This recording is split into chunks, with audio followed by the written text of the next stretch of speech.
The Setagaya Family Murders, the crime. Even Japanese police could not solve December 30th, 2000, Tokyo, Japan.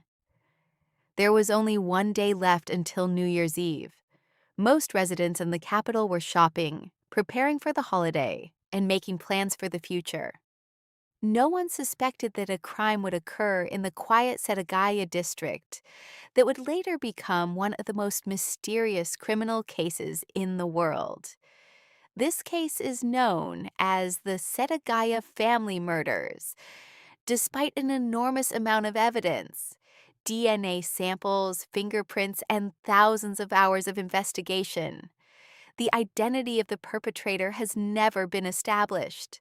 Today, we will take a detailed look at the events of that terrible night and try to understand why this case remains unsolved more than 2 decades later. A peaceful family. The Miyazawa family lived in the Setagaya district in western Tokyo. The head of the family was 44-year-old Mikio Miyazawa. His wife Yasuko was several years younger.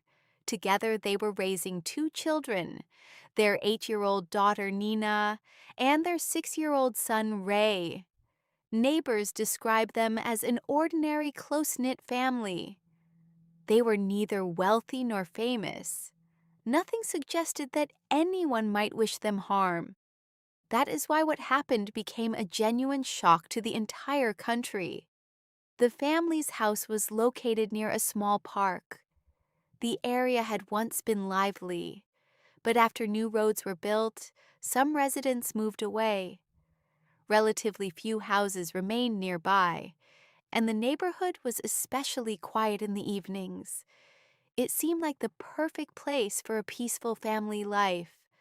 But it was precisely this silence that worked in the killer's favor.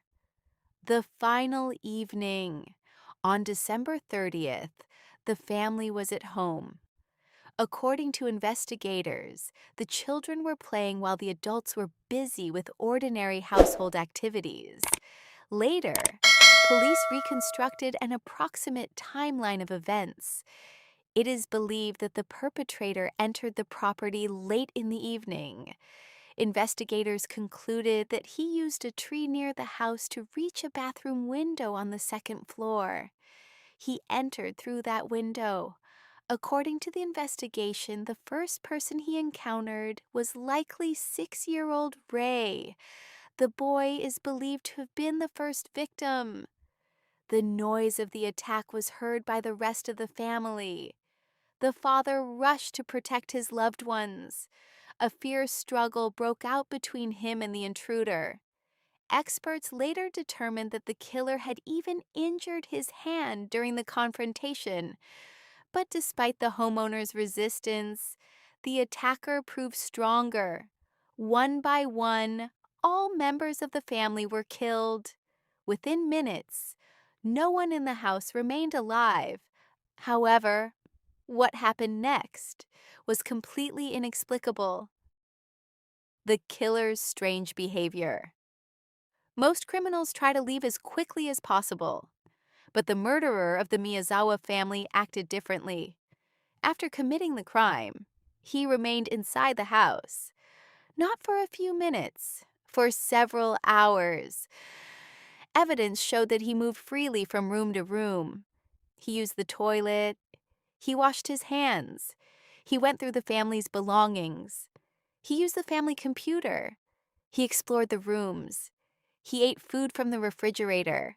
He found ice cream and ate it. He drank tea. He even rested on the sofa. Investigators were astonished. It appeared as though the killer was not afraid of being caught, as if he was certain that no one would come. Such behavior is extremely rare, even among experienced criminals. That is why many specialists believe that the murderer was in a very unusual psychological state. Some experts suggested that he felt a complete sense of control over the situation. Others believed that he may have been emotionally unstable, but no definitive answer has ever been found.